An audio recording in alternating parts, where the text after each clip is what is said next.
2005년 10월 어느 가을밤 설악산 자락의 한 콘도에서 일어난 일은 그 누구도 예상할 수 없었습니다.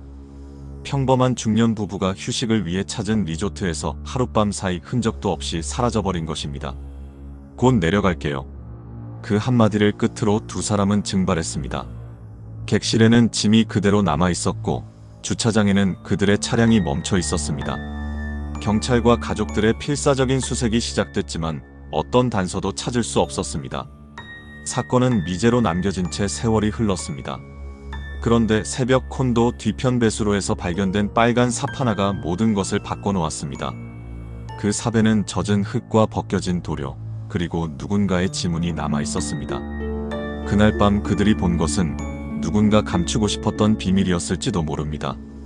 오늘 이야기를 탐정 미스터리에서 들려드립니다. 시작하기 전에 구독과 좋아요 부탁드립니다. 이런 미스터리 사건을 기록하고 전하는데 큰 힘이 됩니다. 설악산 자락은 10월이면 단풍으로 물듭니다. 산과 계곡 사이로 이어진 국도를 따라 올라가면 백담 리조트가 나타납니다. 2005년 당시 이곳은 지역에서 제법 알려진 콘도였습니다. 가족 단위 관광객들이 즐겨 찾던 곳이었죠. 2005년 10월 9일 일요일 오전 11시 강릉에서 출발한 회색 소나타 한 대가 백담 리조트 주차장에 멈춰섭니다. 차에서 내린 건 50대 초반으로 보이는 부부였습니다. 남편 서재훈 52세, 아내 오미정 51세. 두 사람은 강릉에서 중소건축자재 납품업을 하고 있었습니다. 회사 이름은 정우자재. 직원 5명이 전부인 작은 회사였지만 부부는 20년 넘게 함께 사업을 꾸려왔습니다. 여기 공기 좋네. 오미정이 차에서 내리며 가볍게 말했습니다. 서재훈은 트렁크에서 작은 여행 가방 하나를 꺼냈습니다. 1박만 할 생각이었던 걸까요? 짐은 가벼워 보였습니다. 체크인 기록에 따르면 두 사람은 오전 11시 15분에 로비에 도착했습니다. 프런트 직원은 평범한 부부였다고 기억했습니다. 특별히 다툰 흔적도 불안해 보이는 기색도 없었다고 했습니다. 그저 짧은 휴식을 위해 온 여행객처럼 보였습니다. 하루만 쉬다 가자. 서재훈이 체크인을 하며 아내에게 건넨 말이었습니다. 오미정은 고개를 끄덕였습니다. 두 사람은 3층 객실 열쇠를 받고 엘리베이터에 올랐습니다. 그게 그들이 공개된 공간에서 목격된 마지막 순간이었습니다. 하지만 그날 그 지역 신문에는 작은 기사 하나가 실려 있었습니다. 백담 리조트 수의계약 비리 의혹, 강원도 감사 착수. 기사는 짧았습니다. 리조트 측이 건축자재 납품 과정에서 특정 업체와 담합해 부당한 이익을 취했다는 의혹이 제기됐다는 내용이었습니다. 감사는 이미 시작됐고 관련 서류가 압수됐다는 문장으로 끝났습니다. 그 기사 속에 명시된 업체 중 하나가 바로 서재훈 부부의 정우자재였습니다. 부부는 그 기사를 알고 있었을까요? 오후 내내 두 사람의 행적은 묘연했습니다. 객실 안에 머물렀는지 산책을 나갔는지 정확히 아는 사람은 없었습니다. 리조트 식당에서도 매점에서도 목격되지 않았습니다. 다만 오후 4시경 로비 카페에서 커피 2잔을 주문한 기록이 남아 있었습니다. 카드 결제였습니다. 서재훈 명의의 신용카드였죠. 그리고 밤이 왔습니다. 밤 10시 41분. 오미정의 휴대전화에서 짧은 문자 한 통이 발신됩니다. 수신인은 회사 직원이었습니다. 내용은 단 한 줄이었습니다. 곧 내려갈게요. 그게 끝이었습니다. 그 뒤로 두 사람의 연락은 끊겼습니다. 전화도 문자도 없었습니다. 10시 43분 서재훈과 오미정의 휴대전화는 동시에 꺼졌습니다. 정확히 2분 간격으로 두 개의 신호가 기지국에서 사라진 것입니다. 그날 밤 리조트는 조용했습니다. 주말이었지만 투숙객은 많지 않았습니다. 복도는 어두웠고 3층 객실 쪽은 더욱 인적이 드물었습니다. 아무도 부부가 객실을 나가는 것을 보지 못했습니다. 아무도 그들이 어디로 갔는지 몰랐습니다. 하지만 누군가는 봤을 겁니다. 새벽 1시 28분 리조트 뒤편 문엄제라 불리는 배수로 근처에서 한 경비원이 빨간 삽 하나를 발견합니다. 그곳은 리조트 하수관이 지나가는 비공개 구역이었습니다. 일반 투숙객은 출입할 수 없는 곳이었죠. 공사 관계자나 시설팀만 접근 가능한 장소였습니다. 삽은 배수로 가장자리에 비스듬히 기대어 있었습니다. 손잡이에는 진흙이 묻어 있었고 붉은 도료가 군데군데 벗겨져 있었습니다. 날 끝에는 화단 흙과 섬유질 같은 것이 엉겨 붙어 있었습니다. 경비원은 이상하다고 느꼈습니다. 이 시간에 이런 곳에 왜 삽이 놓여 있는 걸까? 그는 곧바로 관리실에 보고했습니다. 새벽 2시 경찰이 도착했습니다. 그리고 주차장을 확인했습니다.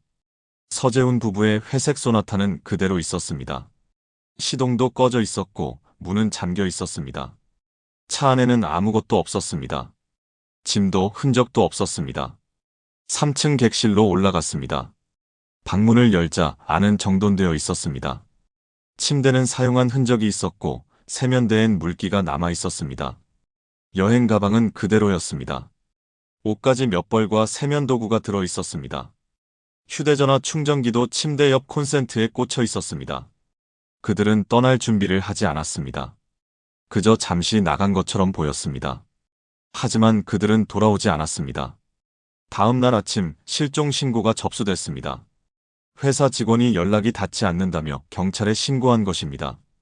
수색이 시작됐습니다. 리조트 주변 산과 계곡, 도로변까지 샅샅이 뒤졌습니다. 하지만 아무것도 나오지 않았습니다. 흔적 하나 없었습니다. 그리고 빨간 삽만이 남았습니다. 경찰은 삽을 증거품으로 회수했습니다. 감식 결과 손잡이에서 지문 하나가 검출됐습니다. 하지만 그 지문은 서재훈의 것도 오미정의 것도 아니었습니다. 누군가 다른 사람의 것이었습니다. 그날 밤 무슨 일이 있었던 걸까요? 곧 내려갈게요. 그 문장은 약속이었을까요? 아니면 경고였을까요? 그들은 누구를 만나러 내려간 걸까요? 아니면 누군가 그들을 불러낸 걸까요? 부부가 사라진 지 사흘째 되던 날 리조트 관리동에서 이상한 일이 발견됩니다. 2층 회계 보관실 문이 반쯤 열린 채로 있었던 것입니다. 서류는 대부분 정리되어 있었지만 3년치 거래 명세서 파일 한 묶음이 사라져 있었습니다. 그 파일 속에는 정우자재라는 이름이 포함되어 있었습니다. 그때 그들은 몰랐습니다. 그날 밤 빨간 삽이 가리킨 것은 흙이 아니라 누군가 감추고 싶었던 서류였다는 것을. 새벽 1시 28분 경비원 최동철은 그날 밤을 잊을 수 없다고 말했습니다. 리조트 뒤편 순찰을 돌던 중이었습니다. 가을밤 공기는 차가웠고 손전등 불빛만이 어둠을 가르고 있었습니다. 처음엔 그냥 쓰레기인 줄 알았어요. 최동철의 목소리는 떨리고 있었습니다. 배수로 가장자리에 무언가 기대어 있었습니다. 가까이 다가가자 빨간 삽이 보였습니다. 손잡이는 나무로 되어 있었고 붉은 페인트가 벗겨진 자국이 선명했습니다. 삽날에는 진흙이 묻어 있었습니다. 아직 젖어 있었습니다. 최동철은 본능적으로 이상함을 느꼈습니다. 이곳은 문엄제 배수로 구역입니다. 리조트 하수관이 지나가는 곳이었죠. 철조망으로 둘러싸여 있고 관계자 외출입 금지 표지판이 붙어 있는 곳이었습니다. 일반 투숙객은 물론이고 대부분의 직원도 이곳에 올 이유가 없었습니다. 그런데 왜 여기에 삽이 있는 걸까요? 경찰이 도착하고 현장 감식이 시작됐습니다. 형사들은 삽을 비닐봉지에 조심스럽게 담았습니다. 손잡이를 자세히 살펴보던 감식 반원이 말했습니다. 지문이 있습니다. 희미하지만 선명한 지문 하나가 검출됐습니다. 삽날 끝에는 화단 흙과 함께 무언가 섬유질 같은 것이 엉켜 있었습니다. 식물 뿌리일 수도 천조각일 수도 있었습니다. 정확한 분석이 필요했습니다. 그리고 형사들은 주변을 살폈습니다. 배수로에서 약 10m 떨어진 곳, 흙바닥에 자동차 타이어 자국이 찍혀 있었습니다. 비가 온 지 사흘이 지났는데도 자국은 선명했습니다. 깊게 파인 흔적으로 보아 무거운 차량이었던 것 같았습니다. 승용차가 아니라 트럭이나 밴 같은 차량이었을 가능성이 높았습니다. 여긴 차가 들어올 수 있는 곳인가요? 형사가 물었습니다. 최동철은 고개를 저었습니다. 원칙적으로는 안 됩니다. 하지만 공사 차량은 가끔 들어옵니다. 배수관 점검할 때요. 공사 차량. 그렇다면 시설팀이었을까요? 리조트 시설팀은 총 4명이었습니다. 팀장 박만수를 포함해 모두 50대 이상의 중년 남성들이었습니다. 그들은 리조트 내 모든 시설 관리를 담당했습니다. 배관, 전기, 냉난방, 그리고 비상 점검까지. 그날 밤에도 그들은 근무 중이었습니다. 경찰은 시설팀을 불러 조사했습니다. 그날 밤 문엄재 쪽에 가신 적 있습니까? 박만수는 단호하게 고개를 저었습니다. 없습니다. 그날은 본관 정기 점검만 했어요. 새벽 2시에 끝났습니다. 근무일지를 확인했습니다. 기록은 명확했습니다. 오후 10시부터 새벽 2시까지 본관 정기 점검 작업. 하지만 이상한 점이 있었습니다. 퇴근 시간란이 공란으로 남아 있었던 것입니다. 박만수는 언제 퇴근했을까요? 점검 끝나고 바로 나갔어요. 기록은 깜빡했습니다. 박만수의 대답은 짧았습니다. 형사는 그의 얼굴을 지켜봤습니다. 땀 한 방울 없이 침착했습니다. 며칠 뒤 감식 결과가 나왔습니다. 삽에서 검출된 지문은 데이터베이스에 없었습니다. 전과 기록이 없는 사람이거나 아니면 지문이 등록되지 않은 사람이었습니다. 섬유질은 면 혼방 재질로 확인됐습니다. 작업복이나 장갑에서 흔히 볼 수 있는 소재였습니다. 그리고 또 하나. 삽에 묻은 페인트 조성을 분석한 결과 리조트 창고에 보관 중이던 산업용 페인트와 성분이 유사했습니다. 이 삽은 리조트 내부에서 사용되던 도구였을 가능성이 높았습니다. 내부 소행이라는 겁니까? 경찰 회의실에서 한 형사가 물었습니다. 선임 형사는 팔짱을 낀 채 침묵했습니다. 확신할 수 없었습니다. 삽 하나만으로는 부족했습니다.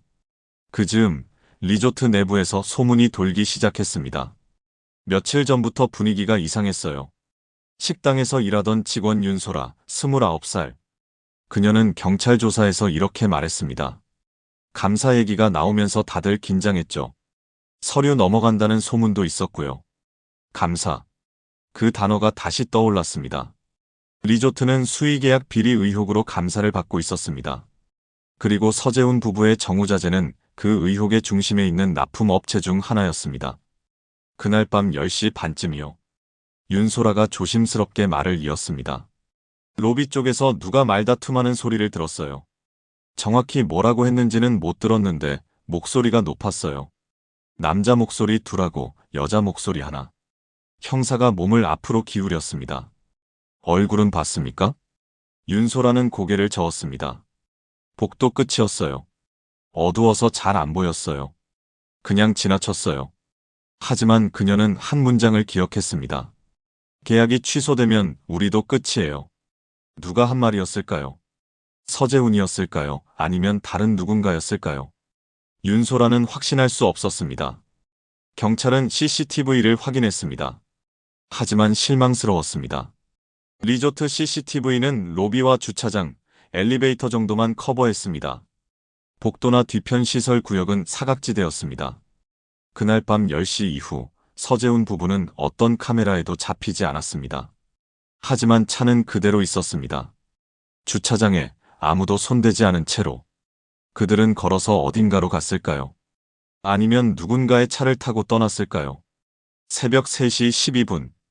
그날 밤 또 하나의 기록이 남아 있었습니다. 서재훈 명의의 신용카드로 5만 원이 인출됐습니다. 장소는 리조트에서 남쪽으로 15km 떨어진 국도변 무인 ATM이었습니다. 누가 그 카드를 사용했을까요? 경찰은 황급히 ATM으로 향했습니다. 그리고 CCTV 기록을 확인했습니다. 화면 속엔 얼굴이 가려진 중년 남성이 보였습니다. 모자를 깊게 눌러 쓰고 마스크로 입을 가렸습니다. 하지만 한 가지가 눈에 들어왔습니다. 그의 팔에 감긴 형광 반사밴드였습니다. 리조트 시설팀 작업복과 똑같은 디자인이었습니다. 밤 10시 43분. 서재훈과 오미정의 휴대전화가 동시에 꺼졌습니다. 정확히는 기지국에서 신호가 사라졌습니다. 통신사 기록을 추적한 결과 두 전화는 2분 간격으로 전원이 차단됐습니다. 먼저 오미정의 전화가, 그 다음 서재훈의 전화가 꺼진 것입니다. 하지만 이상한 점이 있었습니다. 마지막 위치 기록이 달랐던 것입니다. 오미정의 전화는 문엄재 남사면에서 마지막 신호를 보냈습니다. 리조트 뒤편 산자락이 이어지는 곳이었습니다. 반면 서재훈의 전화는 리조트 북사면 주차장 근처에서 신호가 끊겼습니다. 두 지점 사이의 거리는 약 500m. 같은 시간, 다른 장소. 두 사람이 따로 움직였다는 겁니까? 수사팀 회의실에서 한 형사가 물었습니다. 선임 형사는 지도를 펼쳐놓고 두 지점을 표시했습니다. 붉은 펜으로 그어진 두 개의 점. 그 사이엔 산길과 배수로가 있었습니다. 아니면 누군가 전화를 가지고 이동했을 수도 있습니다. 또 다른 형사가 말했습니다. 가능성은 열려 있었습니다. 하지만 확실한 건 없었습니다. 경찰은 휴대전화 통화 기록을 분석했습니다. 그날 오후 서재훈은 세 통의 전화를 받았습니다. 모두 회사 직원에게서 온 전화였습니다. 통화 시간은 짧았습니다. 가장 긴 통화도 3분을 넘지 않았습니다. 오미정은 오후 내내 전화를 하지 않았습니다. 단 한 통, 밤 10시 41분에 발송한 문자 메시지만이 남아 있었습니다. 곧 내려갈게요. 그 문장이 마지막이었습니다. 며칠 뒤, 경찰은 리조트 직원들을 다시 소환했습니다. 그중 한 명이 새로운 증언을 했습니다. 프런트 데스크에서 일하던 김현수, 33살. 그는 그날 밤 늦은 시간까지 근무했습니다. 10시 반쯤이었을 거예요. 김현수가 말했습니다. 로비 쪽에서 목소리가 들렸어요. 남자 둘, 여자 하나. 말다툼 같았는데 정확히는 모르겠어요. 윤소라가 증언한 것과 같은 시간이었습니다. 김현수는 더 많은 것을 기억했습니다. 한 남자가 이렇게 말했어요. 계약이 취소되면 우리도 끝이에요. 여자 목소리는 작았어요. 뭐라고 했는지 못 들었어요. 형사가 물었습니다. 그 사람들이 누군지 봤습니까? 김현수는 고개를 저었습니다. 복도 끝이었어요. 어두워서 얼굴은 못 봤어요. 그냥 실루엣만 보였어요. 하지만 그는 한 가지를 더 기억했습니다. 한 남자가 작업복을 입고 있었던 것 같아요. 형광색 줄이 보였거든요. 형광색 줄. 리조트 시설팀의 작업복이었습니다. 경찰은 다시 박만수를 불렀습니다. 리조트 시설팀장, 61살. 그는 25년째 이곳에서 일하고 있었습니다. 그날 밤 로비에 가셨습니까? 박만수는 잠시 생각하더니 고개를 끄덕였습니다. 점검 끝나고 잠깐 들렀어요. 물 한 잔 마시러요. 누구랑 이야기하셨습니까? 아무도요. 혼자 있다가 나갔어요. 형사는 박만수의 눈을 똑바로 쳐다봤습니다. 박만수는 시선을 피하지 않았습니다. 땀 한 방울 흘리지 않았습니다. 그날 밤 말다툼하는 소리 들으셨습니까? 못 들었어요. 짧은 대답이었습니다. 경찰은 더 깊이 파고들었습니다. 서재훈의 회사, 정우자재의 거래 내역을 조사했습니다. 장부는 깔끔했습니다. 하지만 세무사는 이상한 점을 발견했습니다. 최근 몇 달간 거래 금액이 급격히 줄었어요. 세무사가 말했습니다. 특히 백담 리조트와의 거래가 중단됐어요. 올해 7월 이후론 납품 기록이 없습니다. 리조트 측 비리 의혹이 불거진 시점과 일치했습니다. 서재훈은 무언가를 알았던 걸까요? 그래서 거래를 끊은 걸까요? 경찰은 서재훈의 사무실을 압수수색했습니다. 강릉의 작은 사무실, 책상 2개와 낡은 파일 캐비닛이 전부였습니다. 컴퓨터를 압수해 하드디스크를 분석했습니다. 그리고 한 파일을 발견했습니다. 파일명은 납품 리스트 재정리 내부 결제 전용이었습니다. 마지막 수정일은 10월 8일, 실종 하루 전이었습니다. 파일을 열자 엑셀 시트가 나타났습니다. 거래처별 납품 내역이 정리되어 있었습니다. 그런데 몇몇 항목에 빨간 글씨로 주석이 달려 있었습니다. 허위 납품 의심 리조트 측 요청으로 처리. 실제 납품량과 불일치 차액 처리 불명확. 계약서 원본 없음 구두 계약으로 추정. 서재훈은 알고 있었던 것입니다. 리조트와의 거래에 문제가 있다는 것을. 그리고 그는 그것을 정리하고 있었습니다. 이걸 누구한테 보여줄 생각이었을까요? 한 형사가 물었습니다. 감사팀한테요. 아니면 경찰한테. 또 다른 형사가 대답했습니다. 그래서 죽었을까요? 침묵이 흘렀습니다. 그날 밤 리조트 관리동 2층 회계 보관실 문이 열렸습니다.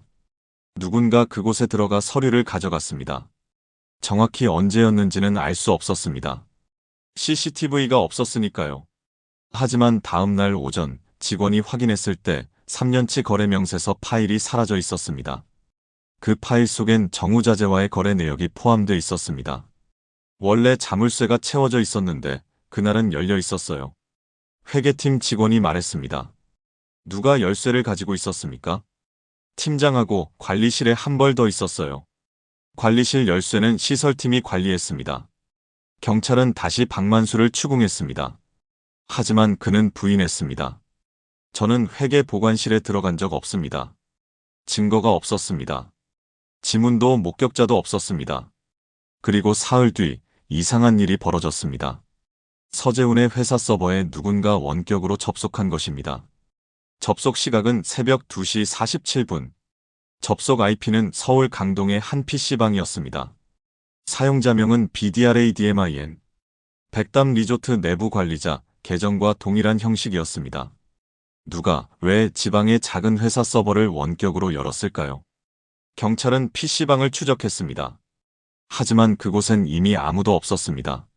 CCTV 기록도 며칠 뒤 자동 삭제됐습니다. 파일을 지우려고 한 겁니까? 아니면 복사하려고 했을 수도 있습니다. 결론은 나지 않았습니다. 하지만 한 가지는 분명했습니다. 누군가 서재훈이 가진 정보를 원했다는 것, 그리고 그것을 감추려 했다는 것. 그날 밤 빨간 삽은 배수로에 버려졌습니다. 서류는 사라졌습니다. 휴대전화는 꺼졌습니다. 그리고 부부는 증발했습니다. 10월 11일 화요일 오전 9시.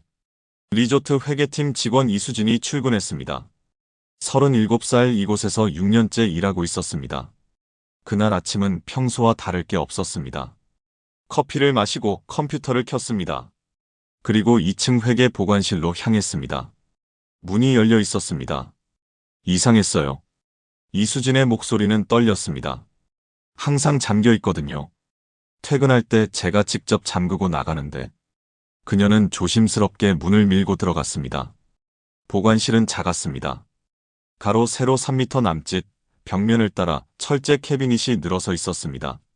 서류들은 연도별로 정리되어 있었습니다. 계약서, 거래명세서, 세금계산서, 회계장부.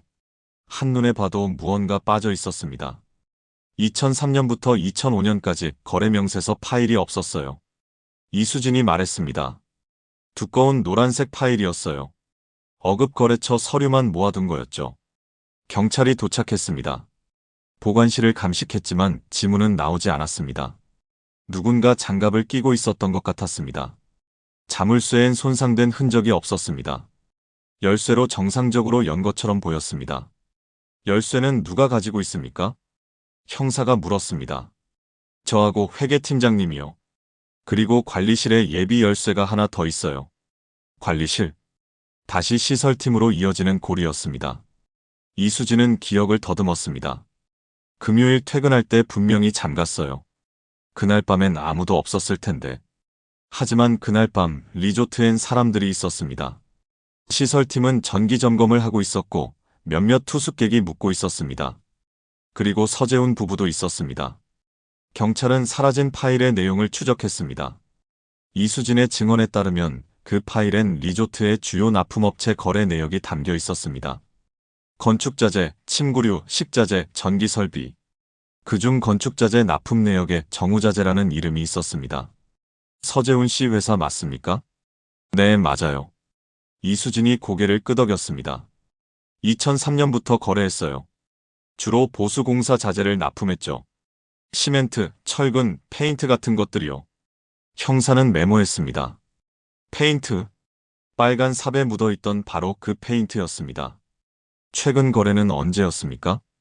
올해 7월이 마지막이었어요. 그 뒤론 없었어요. 왜 거래가 중단됐을까요? 이수진은 정확히 몰랐습니다. 하지만 소문은 들었습니다. 리조트 측에서 계약을 안 갱신했다고 들었어요. 이유는 모르겠어요. 그 즈음 리조트는 수의계약 비리 의혹으로 감사를 받고 있었습니다. 서재훈은 그 사실을 알았을 것입니다. 그리고 자신의 회사가 연루될 수 있다는 것도 알았을 것입니다. 경찰은 서재훈의 행적을 더 깊이 추적했습니다. 그의 휴대전화 통화 기록, 회사 거래 내역, 은행 입출금 내역, 모든 것을 살폈습니다. 그리고 한 가지 사실을 발견했습니다. 서재훈은 9월 중순부터 세무조사를 앞두고 회계 정리를 시작했습니다. 회계사무소에 여러 차례 방문했고 장부를 재정비했습니다. 그 과정에서 이상한 점들을 발견한 것으로 보였습니다. 리조트 측에서 요청한 납품이 실제와 달랐어요. 서재훈의 회계사가 증언했습니다. 서류상으론 10톤이 납품된 걸로 되어 있는데 실제론 5톤밖에 안 나간 거예요. 차액이 어디로 갔는지 모르겠다고 하더라고요. 허위 납품. 바로 그것이었습니다. 서재훈 씨가 그걸 알고 있었습니까? 네, 알고 있었어요. 그래서 정리하려고 했죠. 문제가 될까 봐요. 회계사는 더 말했습니다. 마지막으로 만났을 때 이렇게 말했어요. 이거 감사 나가면 우리도 걸릴 수 있어요. 미리 정리해야 해요. 걱정이 많아 보였어요. 그날이 10월 7일 금요일이었습니다. 이틀 뒤 서재훈은 리조트로 향했습니다. 왜였을까요? 단순한 휴식이었을까요? 아니면 다른 목적이 있었을까요? 경찰은 리조트 측 인사들을 다시 조사했습니다. 총괄이사 강성민, 56살. 그는 리조트의 실질적인 운영자였습니다. 서재훈 씨를 아십니까? 거래처 사장이니까 알죠. 강성민의 대답은 차갑게 느껴졌습니다. 최근에 만난 적 있습니까? 없습니다. 거래가 끊긴 지 몇 달 됐는걸요. 형사는 강성민의 표정을 살폈습니다. 그는 담담했습니다. 흔들림이 없었습니다. 왜 거래를 중단하셨습니까? 회사 방침입니다. 납품업체를 정리했어요. 감사 때문입니까? 강성민은 잠시 침묵했습니다. 그것과는 무관합니다. 하지만 타이밍은 의심스러웠습니다. 감사 의혹이 불거진 직후 거래가 중단됐고 서류가 사라졌습니다. 그리고 서재훈 부부가 실종됐습니다. 며칠 뒤 경찰은 리조트 직원들의 계좌를 조사했습니다. 특이한 입금 내역은 없었습니다. 하지만 박만수의 계좌에서 한 가지가 눈에 띄었습니다. 9월 25일 300만 원이 입금됐습니다.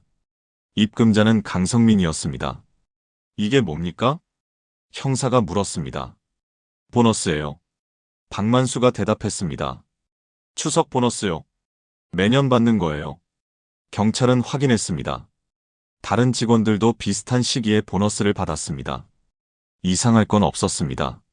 하지만 의심은 지워지지 않았습니다. 그날 밤 새벽 3시 12분 서재훈의 카드로 5만 원이 인출됐습니다. 남쪽 국도변 무인 ATM.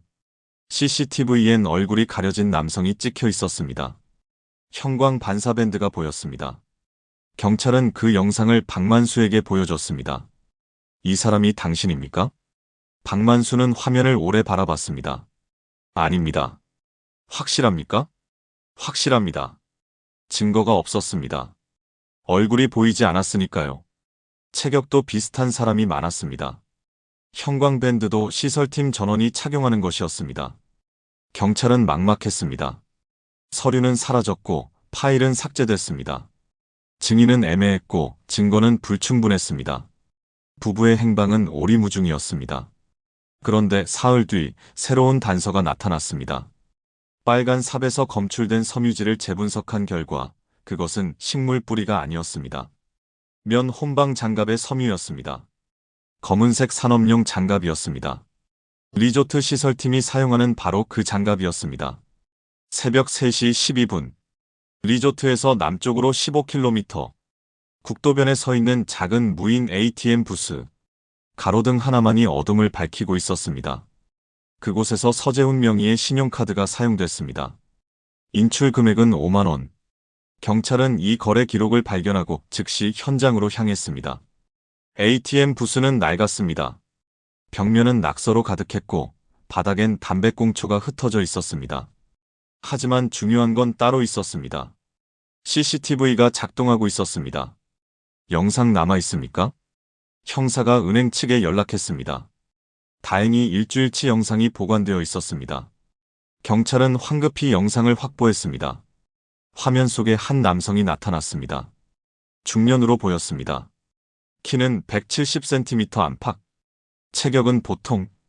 검은색 모자를 깊게 눌러쓰고 있었고 마스크로 얼굴 절반을 가리고 있었습니다. 의도적으로 얼굴을 숨긴 것처럼 보였습니다. 하지만 한 가지가 선명하게 보였습니다. 그의 왼팔에 감긴 형광 노란색 반사밴드였습니다. 이거 리조트 작업복 아닙니까? 한 형사가 말했습니다. 맞았습니다. 백담 리조트 시설팀이 착용하는 안전밴드와 똑같은 디자인이었습니다. 형광색 재질의 반사 스티커가 붙어 있었습니다. 경찰은 영상을 반복해서 돌려봤습니다. 남성은 ATM 앞에 약 2분간 서 있었습니다. 카드를 넣고 비밀번호를 입력했습니다. 현금을 인출하고 재빨리 부스를 나갔습니다. 주변을 살피는 듯한 동작도 보였습니다. 차량은 안 보입니까? 주차장 쪽은 사각지대입니다. 카메라는 ATM 부스 내부만 찍고 있었습니다. 그가 어떤 차를 타고 왔는지, 어디로 갔는지는 알 수 없었습니다. 경찰은 시설팀 전원을 다시 소환했습니다. 박만수를 포함해 4명. 모두 50대 이상의 남성들이었습니다. 체격도 비슷했습니다. 영상 속 남성과 구별하기 어려웠습니다. 그날 밤 어디 계셨습니까? 형사가 물었습니다. 박만수가 먼저 대답했습니다. 전기 점검 끝나고 집에 갔어요. 새벽 2시쯤이었을 거예요. 집이 어딥니까? 리조트에서 차로 10분 거리요. 국도변 ATM은 반대 방향이었습니다. 리조트에서 남쪽으로 15km. 박만수의 집에서 가려면 돌아가야 했습니다. 그날 밤 그쪽으로 가신 적 있습니까? 없습니다. 박만수의 대답은 단호했습니다. 다른 시설 팀원들도 조사받았습니다. 정비팀 이상훈, 55살. 그는 그날 밤 11시에 퇴근했다고 했습니다. 전기팀 김태수, 60살. 그는 새벽 1시까지 근무했다고 증언했습니다. 막내 최진혁, 48살. 그는 밤 10시에 먼저 퇴근했다고 했습니다. 근무 일지를 확인했습니다. 기록은 애매했습니다. 퇴근 시간이 명확히 적힌 사람도 있었고 공란으로 남은 사람도 있었습니다. 박만수의 퇴근 시간은 여전히 공란이었습니다. 왜 기록을 안 하셨습니까? 깜빡했어요. 바빴거든요. 경찰은 각자의 알리바이를 확인했습니다. 하지만 새벽 시간대였습니다. 증인이 없었습니다. 가족들도 모두 자고 있었다고 했습니다. 확인할 방법이 없었습니다. 형사는 영상을 다시 분석했습니다. 걸음걸이, 체격, 손동작, 무언가 특징을 찾으려 했습니다. 감식반은 영상을 확대하고 프레임을 나눠서 살폈습니다. 그리고 작은 디테일 하나를 발견했습니다. 남성의 오른손 검지에 반창고가 붙어 있었습니다. 작은 상처를 가린 것처럼 보였습니다. 상처 확인해야 합니다. 경찰은 시설팀원 4명의 손을 검사했습니다. 박만수의 오른손 검지에 붉은 자국이 있었습니다. 아물어가는 상처였습니다. 이게 뭡니까? 형사가 물었습니다. 일하다 배웠어요. 며칠 전에요. 언제 다쳤습니까? 정확히는 모르겠어요. 일주일쯤 됐을 거예요. 박만수는 담담했습니다. 하지만 형사는 의심을 거두지 않았습니다. 그날 밤 반창고 붙이고 계셨습니까? 기억 안 나요. 증거는 여전히 불충분했습니다. 상처 하나로는 부족했습니다. 수백만 명이 손가락에 상처를 입습니다. 그것만으론 범인을 특정할 수 없었습니다. 경찰은 다른 각도로 접근했습니다. ATM 거래 기록을 역추적했습니다. 서재훈의 카드는 그날 밤 2차례 사용됐습니다. 첫 번째는 오후 4시 리조트 로비 카페에서였습니다. 커피 2잔. 정상적인 거래였습니다. 두 번째가 새벽 3시 12분 국도변 ATM에서였습니다. 그 사이 약 11시간. 카드는 서재훈의 손에서 누군가의 손으로 넘어갔습니다. 언제, 어떻게 넘어간 걸까요? 서재훈이 직접 준 걸까요? 아니면 빼앗긴 걸까요? 비밀번호는 어떻게 알았을까요? 한 형사가 물었습니다. 협박했거나 본인이 말했거나. 또 다른 형사가 대답했습니다. 아니면 이미 알고 있었을 수도 있습니다. 3가지 가능성이 있었습니다. 하지만 답은 나오지 않았습니다. 며칠 뒤 경찰은 서재훈의 휴대전화 기록을 재분석했습니다. 통화 내역, 문자 내역, 앱 사용 기록. 모든 것을 샅샅이 뒤졌습니다. 그리고 한 가지를 발견했습니다. 10월 8일 토요일 오후 3시 서재훈은 리조트 대표번호로 전화를 걸었습니다. 통화 시간은 5분 23초. 누구와 통화했을까요? 경찰은 리조트 측에 확인을 요청했습니다. 하지만 기록은 남아있지 않았습니다. 당시 프런트에 누가 있었습니까? 토요일 오후 시프트는 김현수였을 겁니다. 김현수를 다시 불렀습니다. 10월 8일 오후 3시 서재훈이라는 사람에게서 전화 받았습니까?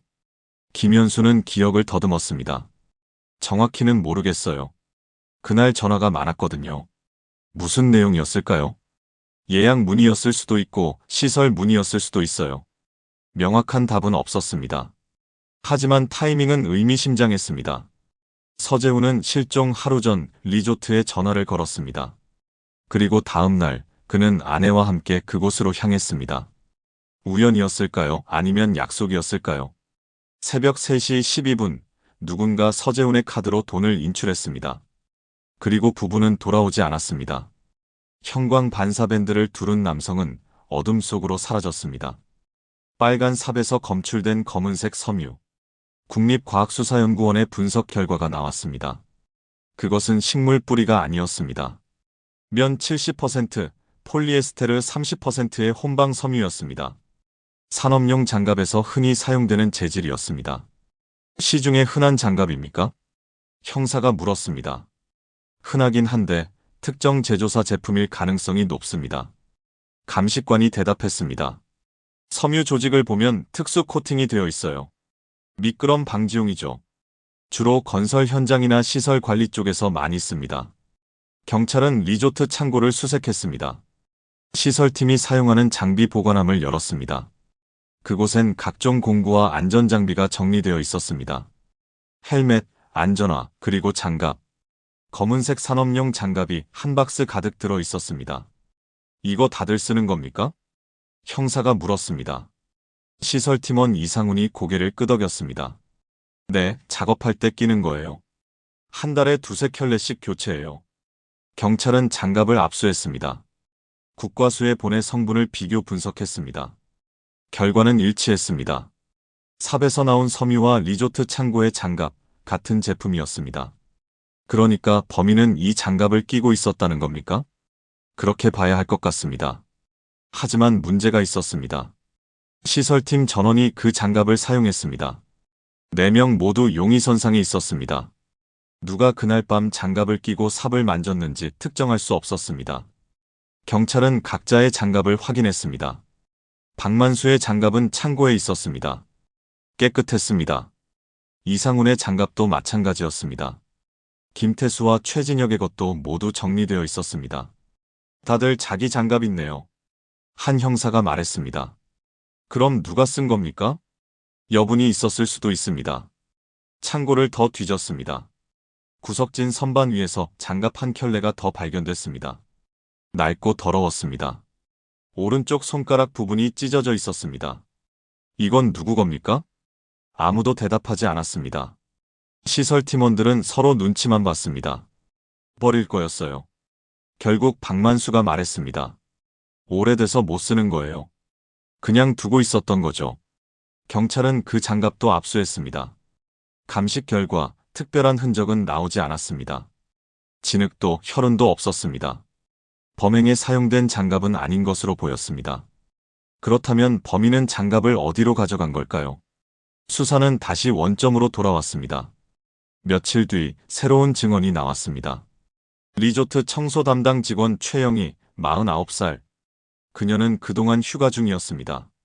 복귀 후 경찰 조사를 받게 됐습니다. 10월 9일 일요일, 그날 근무하셨습니까? 아니요, 그날은 쉬었어요. 그 전날은요? 최영희는 잠시 생각했습니다. 토요일엔 근무했어요. 오후 6시까지요. 뭔가 이상한 점 없었습니까? 그녀는 고개를 끄덕였습니다.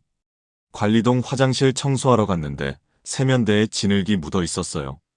형사가 몸을 앞으로 기울였습니다. 언제였습니까? 오후 5시쯤이었을 거예요. 평소엔 그렇게 더럽지 않은데 그날은 진흙이 많이 묻어 있었어요. 어느 화장실입니까? 2층이요. 직원 전용 화장실이에요. 관리동 2층.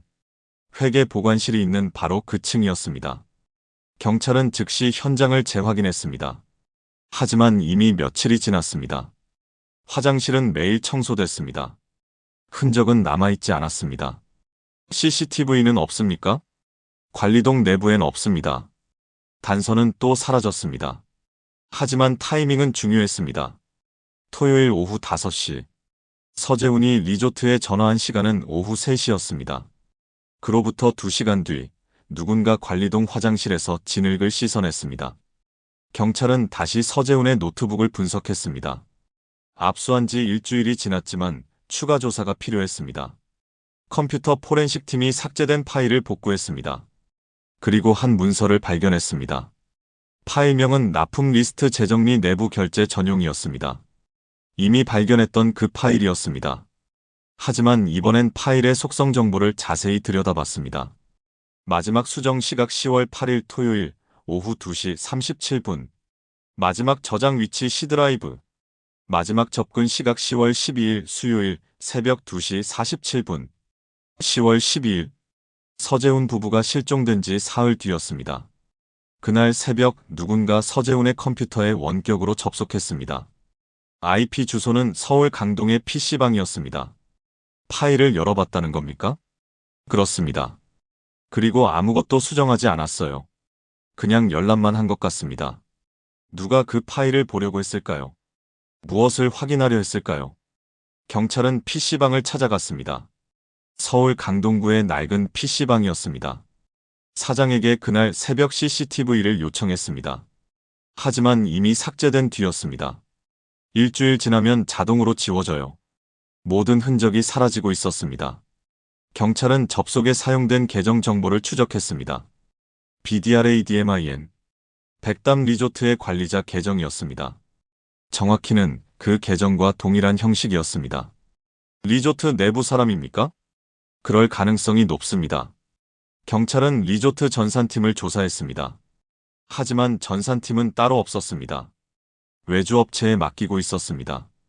관리자 계정은 총괄이사 강성민과 회계팀장이 공유하고 있었습니다. 강성민을 다시 소환했습니다. 10월 12일 새벽 2시 어디 계셨습니까? 집에서 자고 있었습니다. 서울 강동 PC방에 가신 적 있습니까? 없습니다. 서울은 최근 몇 달간 가지 않았어요. 그럼 누가 당신 계정을 사용한 겁니까? 강성민은 침묵했습니다. 비밀번호가 유출됐을 수 있습니다. 보안이 허술했으니까요. 증거는 또 흐려졌습니다. 하지만 한 가지는 분명했습니다. 누군가 서재훈이 정리한 파일을 보려 했다는 것. 그 파일 속엔 허위 납품 정황이 담겨 있었다는 것. 그리고 그 정보가 누군가에게 위협이 됐다는 것. 경찰은 다시 빨간 삽으로 돌아왔습니다. 삽은 증거 보관실에 봉인되어 있었습니다. 손잡이의 지문, 날의 섬유질, 벗겨진 페인트. 감식관이 추가 분석 결과를 가져왔습니다. 페인트 성분을 재분석했습니다. 결과가 어떻습니까? 리조트 창고에 보관 중이던 산업용 페인트와 조성비가 거의 일치합니다. 오차 범위 5% 이내예요. 이 삽은 리조트 것이었습니다. 내부에서 사용되던 도구였습니다. 그리고 누군가 그것을 사용해 무언가를 했습니다. 흙을 팠을까요? 아니면 무언가를 묻었을까요? 경찰은 배수로 주변을 다시 수색했습니다. 삽이 발견된 곳에서 반경 100m를 샅샅이 뒤졌습니다. 탐지견도 동원했습니다. 하지만 아무것도 나오지 않았습니다. 부부의 흔적은 어디에도 없었습니다. 그때 한 형사가 말했습니다. 마냥 묻은 게 아니라면요? 무슨 뜻입니까? 삽으로 뭔가를 옮긴 거라면요? 흙이 아니라 서류 같은 걸요. 침묵이 흘렀습니다. 가능성은 열려 있었습니다. 그날 밤 누군가 장갑을 끼고 삽을 들었습니다. 그리고 무언가를 했습니다. 무엇을 했는지는 알 수 없었습니다. 하지만 그 일은 두 사람을 사라지게 만들었습니다. 10월 12일 수요일 새벽 2시 47분 서재훈의 회사 서버에 누군가 접속했습니다. 정우자재 사무실은 텅 비어 있었습니다. 직원들은 모두 퇴근한 뒤였습니다. 건물은 어두웠고 경비원만이 1층 로비를 지키고 있었습니다. 하지만 컴퓨터는 켜져 있었습니다. 원격으로.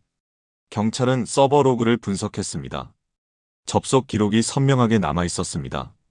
접속 시각 24,723. 접속 IP 211. XXX. XXX. 142. 접속 위치 서울특별시 강동구. 사용자명 BDRADMIN. 접속 시간 8분 34초. 뭘 했을까요? 한 형사가 물었습니다. 전산팀 직원이 로그를 더 깊이 파고들었습니다. 파일 탐색기를 열었습니다. 그리고 다크여먼츠 폴더에 접근했어요. 어떤 파일을 열었습니까? 납품 리스트 재정리 파일입니다. 8분간 열람했고 어떤 수정도 하지 않았습니다. 복사는요? 흔적이 없습니다. 그냥 보기만 한 것 같습니다. 누군가 그 파일을 확인하려 했던 것입니다. 서재훈이 정리한 허위 납품 내역. 리조트 측 요청으로 처리된 불법 거래. 그 증거를 누군가 확인하려 했습니다. 왜였을까요? 무엇을 찾으려 했을까요? 경찰은 IP 주소를 추적했습니다. 서울 강동구 천호동의 PC방이었습니다. 게임존 PC방. 24시간 운영하는 작은 가게였습니다. 형사들이 그곳으로 향했습니다. PC방은 낡았습니다. 컴퓨터 20대가 빼곡히 들어차 있었습니다. 담배 냄새와 라면 냄새가 섞여 있었습니다. 사장은 40대 초반의 남성이었습니다. 10월 12일 새벽 2시쯤 CCTV 영상 있습니까? 사장이 고개를 저었습니다. 일주일 지나면 자동으로 덮어 써져요. 지금은 없어요. 또 사라진 증거였습니다. 그날 새벽에 손님 많았습니까? 글쎄요. 새벽엔 항상 몇 명씩 있어요. 기억은 안 나요. 결제 기록은요? 사장이 컴퓨터를 뒤졌습니다. 그날 새벽 시간대 사용 기록이 나왔습니다. 총 4대의 컴퓨터가 사용 중이었습니다. 모두 현금 결제였습니다. 신분 확인은 되지 않았습니다. 몇 번 자리였는지 아십니까? 로그에 나와 있을 거예요. IP 주소로 역추적했습니다. 7번 자리였습니다. 창가 쪽 구석진 자리였습니다. 그 자리에 누가 앉았는지 기억하십니까? 사장은 또 고개를 저었습니다. 새벽엔 보통 안 봐요. 알아서 쓰고 나가니까요. 단서는 끊겼습니다. 하지만 경찰은 포기하지 않았습니다. PC방 주변 건물의 CCTV를 확인했습니다. 편의점, 약국, 주차장. 하나씩 영상을 받아왔습니다. 그리고 한 장면을 발견했습니다. 새벽 2시 30분경 PC방 앞에 검은색 승용차 한 대가 멈춰섰습니다. 차에서 한 남성이 내렸습니다. 모자를 쓰고 있었습니다. 얼굴은 보이지 않았습니다. 하지만 체격은 중년 남성처럼 보였습니다. 그는 PC방 안으로 들어갔습니다. 약 10분 뒤 다시 나왔습니다. 차를 타고 사라졌습니다. 번호판 보입니까? 영상을 확대했습니다. 하지만 번호판은 흐릿했습니다. 화질이 좋지 않았습니다. 앞자리만 겨우 보였습니다. 강원 XX. 강원도 차량이었습니다. 리조트 차량 확인해야 합니다. 경찰은 백담 리조트의 차량 등록 현황을 조회했습니다. 리조트 명의로 등록된 차량은 총 6대였습니다. 관광버스 2대, 승합차 2대, 승용차 2대. 그중 검은색 승용차는 1대였습니다. 현대 그랜저. 2003년식. 등록자는 백담 리조트. 관리 책임자는 총괄이사 강성민이었습니다. 2차 10월 12일에 누가 사용했습니까? 강성민을 다시 소환했습니다. 그는 담담했습니다. 제가 썼습니다. 어디 가셨습니까? 춘천이요. 본사 미팅이 있었어요. 새벽 2시에요? 강성민은 잠시 머뭇거렸습니다.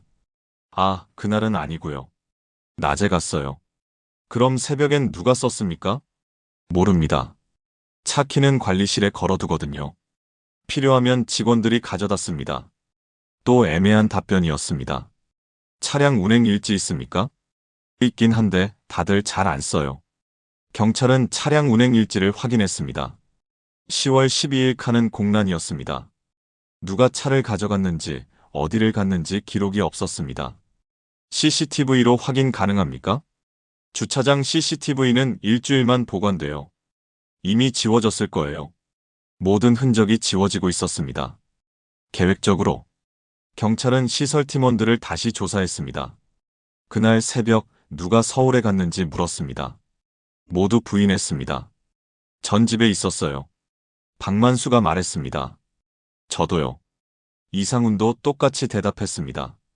김태수와 최진혁도 마찬가지였습니다. 알리바이는 없었습니다. 가족들도 자고 있었다고 했습니다.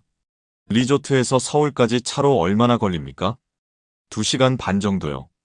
새벽 2시에 서울에 있으려면 밤 11시 반쯤 출발해야 했습니다. 그리고 다시 돌아오려면 새벽 5시는 되어야 했습니다.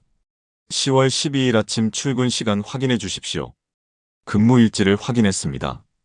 박만수는 오전 9시 출근, 이상우는 오전 8시, 김태수는 오전 10시, 최진혁은 오전 8시 30분.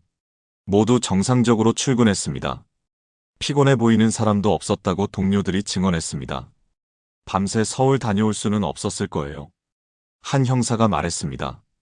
아니면 교대로 운전했거나. 누구랑요? 답은 나오지 않았습니다. 며칠 뒤 또 다른 단서가 나왔습니다. 서재훈의 이메일 계정을 분석한 결과 9월 말부터 수상한 메일 몇 통이 발견됐습니다. 발신자는 익명 계정이었습니다. BDRESORT 2005HANMAIL 넷 백담 리조트를 연상시키는 주소였습니다. 메일 내용은 짧았습니다. 서류 정리 조심하세요. 문제 생길 수 있습니다. 9월 28일에 받은 메일이었습니다. 그리고 10월 5일 또 한 통의 메일이 왔습니다. 만나서 이야기합시다. 10월 9일 어떠세요? 10월 9일? 서재훈 부부가 리조트에 간 바로 그날이었습니다. 누가 보낸 겁니까? 경찰은 이메일 계정을 추적했습니다. 하지만 익명 메일이었습니다. IP 추적도 불가능했습니다. 프록시 서버를 여러 번 거쳤습니다. 전문가가 보낸 겁니까? 아니면 조언을 받았거나요? 서재훈은 그 메일을 보고 리조트에 간 것일까요? 누군가를 만나기 위해서였을까요? 아니면 경고를 확인하기 위해서였을까요? 곧 내려갈게요. 오미정이 보낸 마지막 문자. 그것은 약속이었을까요? 경찰은 리조트 직원들의 이메일 계정도 조사했습니다. 하지만 BDRESORT 2005와 연결되는 흔적은 없었습니다. 누구도 그 계정을 만들었다고 인정하지 않았습니다.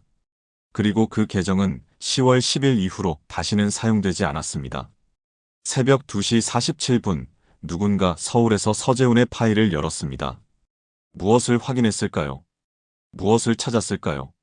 그 답은 여전히 어둠 속에 묻혀 있었습니다. 수사는 한 달째 제자리를 맴돌고 있었습니다. 증거는 있었지만 결정적이지 않았습니다. 의심은 있었지만 확신은 없었습니다.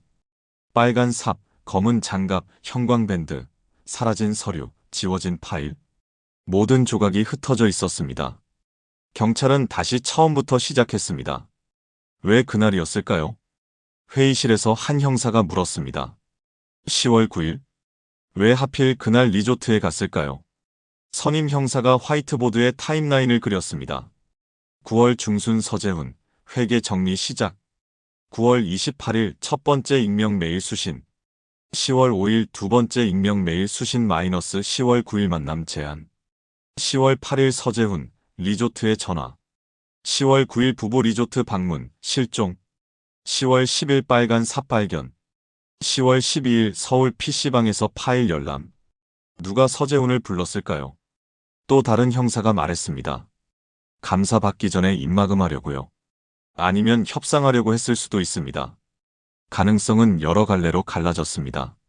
경찰은 리조트 직원들의 통화 기록을 재분석했습니다. 10월 8일부터 10월 10일까지 사흘간의 모든 통화를 추적했습니다. 그리고 이상한 패턴을 발견했습니다. 10월 9일 밤 10시부터 11시 사이 박만수와 강성민 사이에 3차례 통화가 있었습니다. 통화 시간은 각각 1분 미만으로 짧았습니다. 무슨 얘기를 했을까요? 경찰은 두 사람을 따로 조사했습니다. 그날 밤 강성민 이사님과 통화하셨습니까? 박만수가 고개를 끄덕였습니다. 네, 전기점검 상황 보고했어요. 3번이나요? 점검하다가 문제가 생겨서요. 차단기 교체해야 할 것 같다고 보고했어요. 정확히 몇 시에 통화하셨습니까? 10시 반쯤이었을 거예요. 강성민도 같은 질문을 받았습니다. 박만수와 통화하셨습니까? 네, 점검 상황 들었어요. 3번이나 통화할 필요가 있었습니까? 강성민은 잠시 망설였습니다. 전화가 끊겼어요. 산속이라 신호가 약해서요. 다시 걸었어요. 두 사람의 진술은 일치했습니다. 하지만 의심은 남았습니다. 경찰은 리조트 내부 관계를 더 깊이 파고들었습니다. 직원들을 개별적으로 만나 비공식 면담을 진행했습니다. 리조트 분위기가 어땠습니까? 식당 직원 윤소라가 조심스럽게 말했습니다. 감사 나온다는 소문이 돌면서 다들 긴장했어요. 특히 윗선이요. 강성민 이사님 말입니까? 네.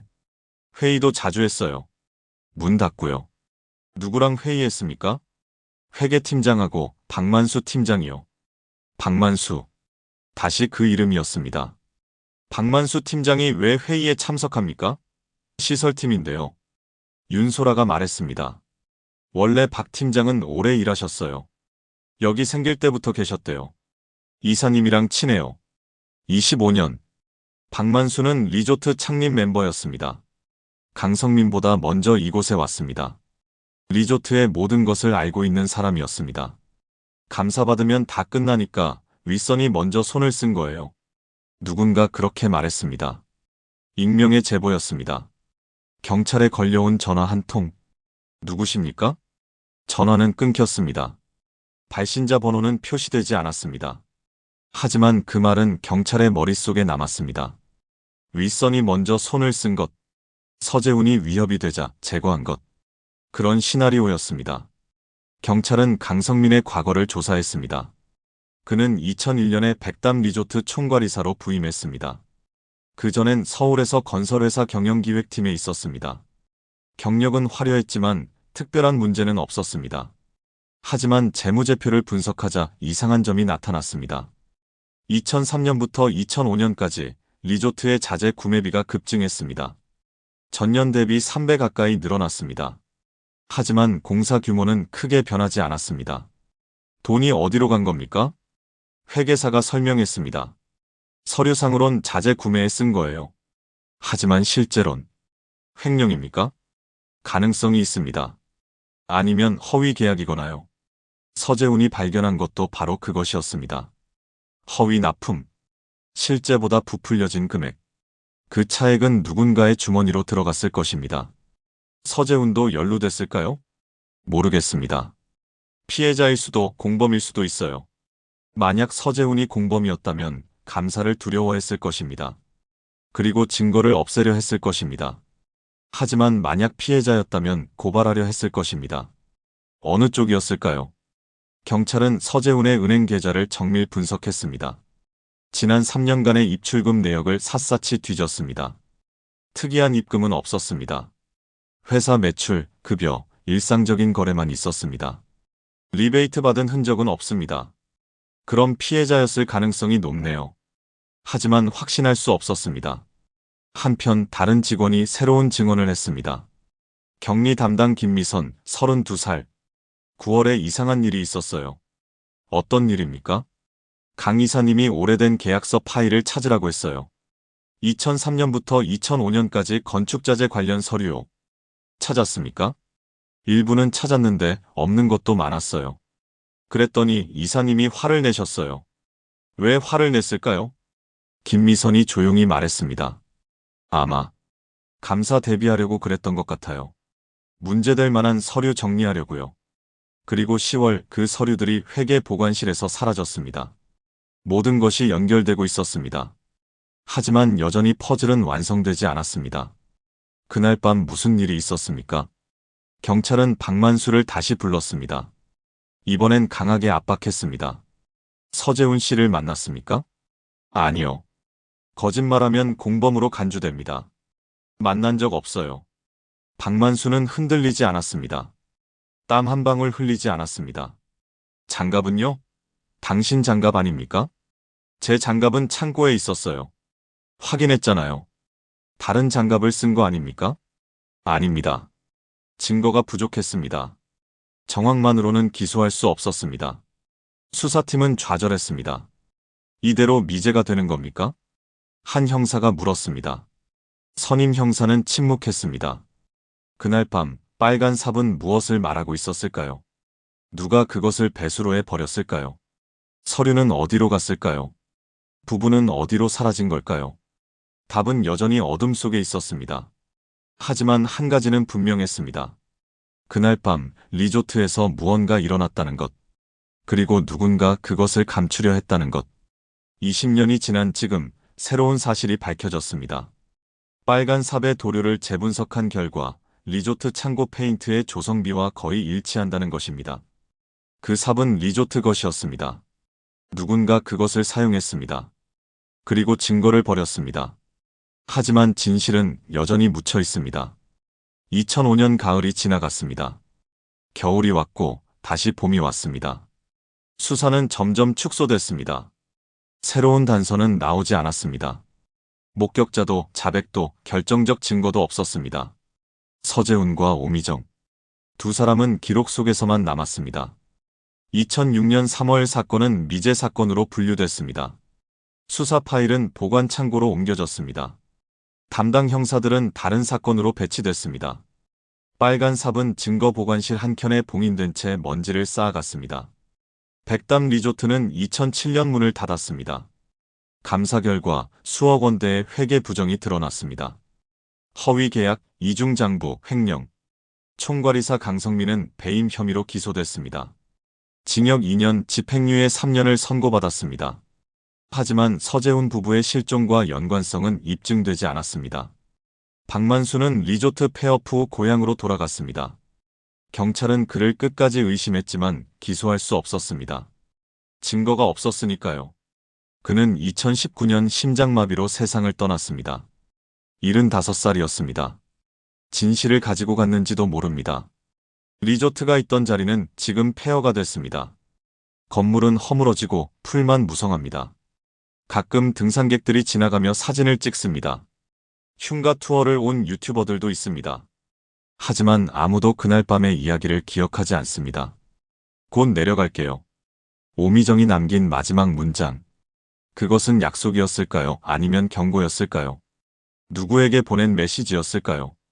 회사 직원에게였을까요? 아니면 다른 누군가에게였을까요? 우리는 알 수 없습니다. 그날 밤 10시 43분, 두 사람의 휴대전화가 꺼졌습니다. 오미정은 문엄제 남사면에서, 서재훈은 리조트 북사면에서 500m 떨어진 두 지점. 왜 떨어져 있었을까요? 누가 그들을 분리시켰을까요? 새벽 1시 28분, 빨간 삽이 배수로에서 발견됐습니다. 손잡이에는 지문이, 날에는 장갑 섬유가 남아 있었습니다. 그 삽은 무엇을 했을까요? 흙을 팠을까요? 아니면 무언가를 옮겼을까요? 새벽 3시 12분, 서재훈의 카드로 5만 원이 인출됐습니다. 형광 반사밴드를 두른 남성. 그는 누구였을까요? 왜 그 시간에 그곳에서 돈을 인출했을까요? 의문은 끝없이 이어집니다. 2025년 현재 사건은 여전히 미제입니다. 공소시효는 이미 지났습니다. 설령 범인이 나타나도 처벌할 수 없습니다. 법은 시간 앞에 무력했습니다. 하지만 진실은 사라지지 않습니다. 최근 한 제보가 들어왔습니다. 익명의 편지였습니다. 발신지는 표시되지 않았습니다. 박만수가 죽기 전에 말했습니다. 그날 밤 나는 아무것도 안 했다. 하지만 알고 있었다. 무엇을 알고 있었는지는 말하지 않았습니다. 그 편지는 진실일까요? 거짓일까요? 알 수 없습니다. 확인할 방법도 없습니다. 또 다른 증언도 있습니다.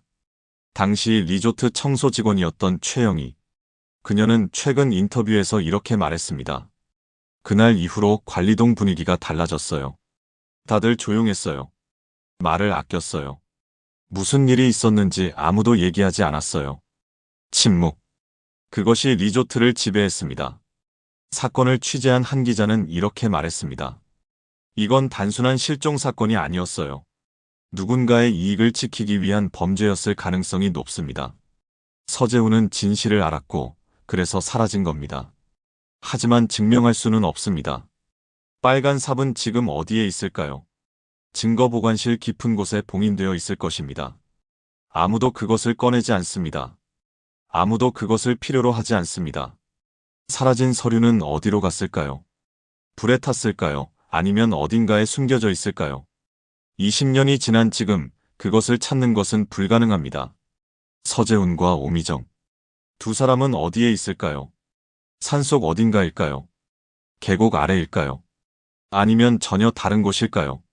수색은 여러 차례 이루어졌지만 어떤 흔적도 발견되지 않았습니다. 그들은 정말 사라진 걸까요? 아니면 누군가 감춘 걸까요? 우리는 알 수 없습니다. 하지만 한 가지는 확실합니다. 그날 밤 리조트에서 무언가 일어났다는 것. 두 사람이 본 것은 누군가 감추고 싶었던 비밀이었다는 것. 그리고 그 비밀이 두 사람을 사라지게 만들었다는 것. 지금도 설악산 자락, 폐허가 된 리조트 터에는 사람의 발길이 끊겼습니다. 가끔 바람이 불면 낡은 간판이 삐걱거립니다. 배수로에는 낙엽이 쌓여 있습니다. 그리고 누군가 지금도 그곳의 흙을 기억하고 있을지 모릅니다. 빨간 삽이 가리킨 것은 진흙이 아니었습니다. 그것은 진실이었습니다. 감춰진, 묻혀버린, 영원히 밝혀지지 않을지도 모르는 진실. 곧 내려갈게요. 그 문장은 끝나지 않았습니다. 미완의 문장으로 남았습니다. 누구에게 가려던 걸까요? 무엇을 말하려던 걸까요? 우리는 영원히 알 수 없을지도 모릅니다. 메시지. 때로 진실은 침묵 속에 묻힙니다. 증거가 사라지고 증인이 입을 다물고 시간이 모든 것을 덮어버립니다. 하지만 사라진 사람들은 여전히 누군가의 기억 속에 남아 있습니다. 그들이 남긴 질문은 아직도 메아리치고 있습니다. 서재훈과 오미정. 평범한 부부가 하룻밤 사이 사라졌습니다. 그들이 마주한 진실은 무엇이었을까요? 그들이 본 것은 무엇이었을까요? 우리는 알 수 없습니다. 하지만 그들을 기억할 수는 있습니다. 그들의 이름을 부를 수는 있습니다. 그리고 언젠가 누군가 진실을 말할 그날을 기다릴 수는 있습니다. 미제 사건은 끝나지 않은 이야기입니다. 누군가 마침표를 찍을 때까지. 오늘 이야기 잘 들으셨나요? 구독과 좋아요 부탁드립니다. 탐정 미스터리는 앞으로도 세상에서 잊혀졌던 그리고 반드시 잊어서는 안 되는 이야기를 전하겠습니다. 시청해주셔서 감사합니다.